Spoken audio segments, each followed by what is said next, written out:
O programa está oficialmente aberto. Você está no quadro Boteco do Mamá, diretamente aqui do Empório Laura Guiar, que fica na rua Gabriel Pisa, número 559, no bairro de Santana, na zona norte de São Paulo. Estamos regressando a este livro aqui, Larousse da Cerveja, do grande Ronaldo Morgado, fazendo estudo da bebida mais importante da história da humanidade.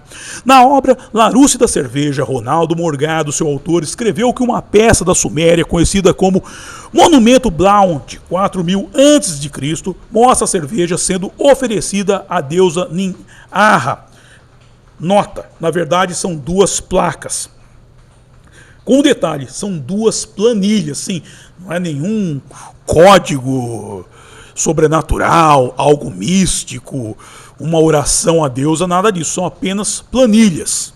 Todavia, no site do Instituto Max Planck de História da Ciência, publicado foi o artigo de autoria de Manfred Krebernick, alcunhado de Rumo à Decifração dos Monumentos Blau, algumas novas leituras e perspectivas, lendo-se que o primeiro objeto triangular é chamado de obelisco, já o segundo, que tem o formato semicircular, é chamado só de placa, e as duas peças teriam sido compradas nas proximidades de Uruk por seu primeiro proprietário, o Dr. Ablau, que morava em Bagdá. Nota, Ablau se trata de um pseudônimo, dado que não há um registro sequer da existência dele, assim, não há registro algum. Eu suponho que ele seria algo do que hoje é chamado de ladrão de tumbas. Seria um Indiana Jones da sua época. Em 1889, as placas foram doadas ao Museu Britânico. Ainda estão lá e você pode vê-las no site do Museu Britânico. Todavia, houve muitas tentativas de interpretá-las. Até agora, apenas algumas unidades textuais, sinais numéricos e mercadorias quantificadas são identificáveis. E ainda falta uma interpretação coerente de ambos os documentos juntos. Sim, falta uma interpretação, saber do que se trata. Precisa pô-los lado a lado e fazer uma análise do que está escrito neles e ver do que é. É um livro de contas, sei lá, uma declaração de imposto de renda da época, do que se trata. E é aqui que nasce o imbróglio, pois na placa a alcunha Nin-Arra nem se refere a nomes próprios. Por outro lado, poderia também se referir à rainha. E Arad, que foi interpretado como Arra, é formado por Ad, canal, e A, peixe. Seria algo como rainha do rio, e que, por conta de uma confusão fonética, foi confundida com Ninkasi. Sim, é uma confusão. Tanto é que aqui no começo o senhor Morgado fala que ela é oferecida, mostra a cerveja sendo oferecida à deusa Nin-Arra. Não, Nin-Arra é outra coisa, seria uma pessoa, alguém, sei lá, seria a dona do bar ou seria um cliente, uma cliente preferencial, não sei. Todavia, no site Bethany's Table, a mesa de Betânia, sim, Betânia, do penúltimo jantar conhecido de Cristo, antes da Santa Ceia, em que Maria de Madalena lava os pés de Cristo com os cabelos, numa cena de cunho erótico, fantástica. E Betânia também, onde antes do jantar, quando o Cristo chegava à cidade, ele foi alertado da morte de Lázaro, e ele foi lá e disse: erga-se Lázaro, erga-se homem morto, e o homem morto se ergueu. Todavia, no site Bethany's Table, publicado foi o artigo cunhado de Cerveja de Ninkasi e o Amanhecer de uma Civilização, lendo-se que no sul da Mesopotâmia os sumérios embalavam o berço da civilização. Lá na terra que hoje chamamos de Iraque, eles cravaram as pedras fundamentais da vida como a conhecemos, posto que eles inventaram a roda, o arado e as ferramentas mais comuns. Também começaram a escrever, a fazer contabilidade, criaram o relógio e o calendário, sim, começaram a dominar o tempo, desenvolveram a irrigação e inventaram a cerveja, como eu digo sempre, a bebida mais importante da história da humanidade.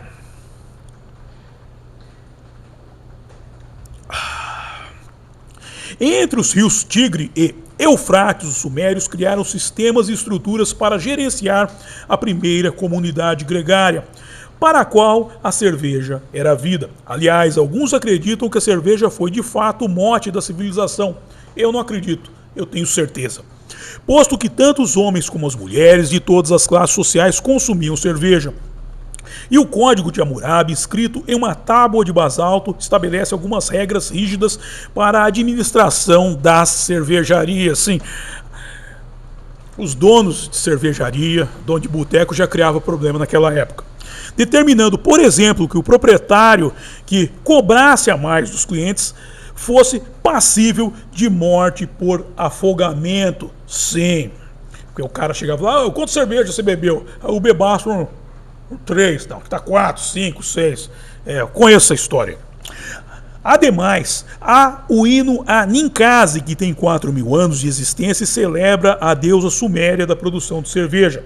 Um poema que carrega uma descrição linear do processo de fabricação e pictogramas da cevada, como o pão sendo assado, depois esfarelado em água para se fazer um purê que depois seria transformado em bebida, instruindo o cervejeiro na arte de preparar o amido e produzir um malte rico em enzimas por meio de um molho de cevada, também orientando em relação ao controle da temperatura do mosto, filtração, adição de aromatizantes e fermentação. Com detalhe, especula-se que o pão era assado como um método conveniente para armazenar e transportar o principal insumo da produção. Sim, isso aqui é uma técnica que surge por acidente, a fim de aquela coisa, o cara atira no que vê e acerta o que não vê. É que nem, por exemplo, o sushi. O sushi nasceu como?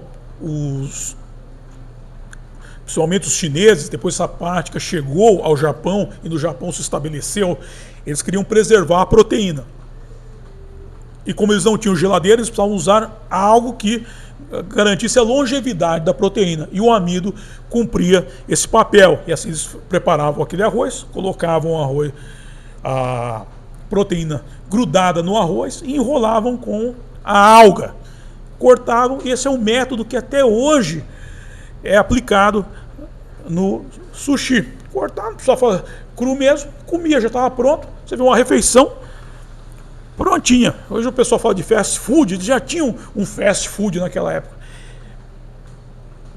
É mais para comer do que para se preparar, no caso. Mas eu digo o seguinte, que era prático, era só cortar e comer.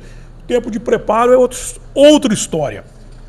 Ademais, de uma placa de 9.000 a.C., Miguel Civil traduziu o hino a Ninkasi. Só uma coisa que eu não falei. No último programa eu falei do bapir. Bapir era o pão de cevada, que eles moíam e faziam a cerveja a partir dele. Ok? Vamos para o hino então.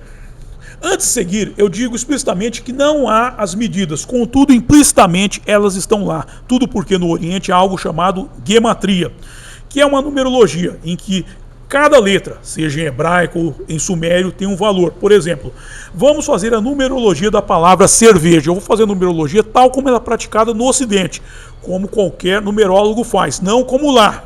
Porque lá o número, por exemplo, uma palavra qualquer, a contagem que ele dá, a soma daquele número tem uma função, no caso. Por isso eles eram bem práticos nesse ponto, porque você não precisava de número, as letras já bastavam. E daí que nasce também o sistema de equação. Daí que vem a equação, olha que curioso. Mas vamos à numerologia da palavra cerveja. C vale 3, E vale 5, R vale 9, V vale 4, E vale 5, J vale 1, A vale 1, total 28. O que isso significa? Nada, é só um exemplo.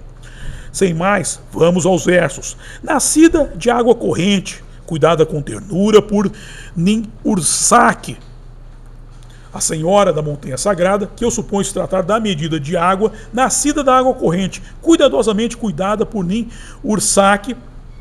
Quando há repetição, eu suponho que se trata de uma segunda dose. Tendo fundado sua cidade perto do lago sagrado, ela concluiu suas grandes muralhas por você. Ninkasi, tendo fundado sua cidade junto ao lago sagrado, ela concluiu suas grandes muralhas por você. Seu pai é Enki, senhor Nidmud, o Criador. Essa deve ser a medida dos grãos, já que é a semente do homem que insemina a mulher. E sua mãe é Ninti, a rainha do lago sagrado. Já essa é a medida do fermento. dado que é o bucho da mulher que se expande, e não por causa da cerveja. Ninkasi, seu pai é Enki, senhor Nidmud, sua mãe é Ninti, a rainha do lago sagrado. Você é quem manuseia a massa com uma grande pá, misturando no poço o bapir com aromáticos doces. Ninkasi, é você quem cuida da massa com uma grande pá, misturando o bapir com tâmara e mel. É você quem assa o bapir no grande forno, coloca as pilhas de grãos descascados. Ninkasi, é você quem assa o bapir no grande forno e coloca as pilhas de grãos descascados. Você é quem rega o malte no chão. Os cães nobres afastam até os potentados, sim, os cães dos líderes, dos reis, eles afastam seus senhores para que eles não atrapalhem o processo. Já existia uma vigilância sanitária naquela época, hein, meu? Ninkasi, é você quem rega o malte no chão. Os cães nobres afastam até os potentados. Você é quem deixa o malte de molho em um pote. As ondas sobem, as ondas caem. Aqui está a medida do tempo. Ninkasi, é você quem deixa o malte de molho em um pote. As ondas sobem, as ondas caem. É você quem espalha o purê cozido em grandes tapetes de junco, o frescor impera. Ninkasi, é você que espalha o purê cozido em grandes tapetes de junco, o frescor vence. É você quem segura com as duas mãos, à medida dos aditivos, o grande mosto doce, preparando-o com mel e vinho. Coloque o mosto doce no recipiente, Ninkasi. Coloque o mosto doce no recipiente. O tanque de filtragem que faz um som agradável, que é outra medida, né? Coloque adequadamente sobre um grande tanque coletor, Ninkasi, o tanque de filtragem que faz um som agradável. Coloque adequadamente sobre um grande tanque coletor. Quando você despeja a cerveja filtrada no tanque coletor, é como a onda do Tigre e do Eufrates. Ninkasi, você é quem despeja a cerveja filtrada no tanque coletor.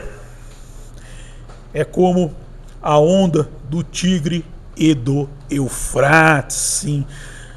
Tem toda uma poesia. Aí eu imagino que aí eles fazem uma analogia com os rios. Ou seja, a importância do rio é comparada à importância da cerveja.